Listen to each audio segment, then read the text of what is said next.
Hey everyone, welcome back to our channel. In today's quick tutorial, I'll show you how to add closed captions to your Facebook Reels. Be sure to stick around until the end. And if you find this video helpful, give it a thumbs up and subscribe for more tips and tricks. To get started, open the Facebook app on your mobile device. From the home screen or your profile, tap on Create Reel. You'll be taken to a new screen where you can either record a video or choose one from your device's gallery.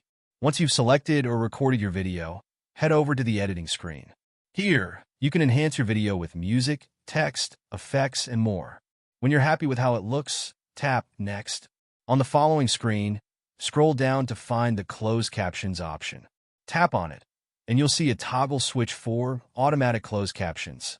Just flip that switch to enable automatic captions.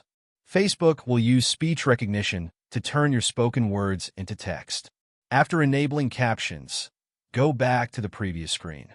Here, you can add a description, tags, and any other details you'd like. Once everything looks good, hit Share Now to post your reel with those closed captions. Your friends and viewers will now see the captions at the bottom of your video. Thanks for watching, and don't forget to subscribe for more tutorials like this one.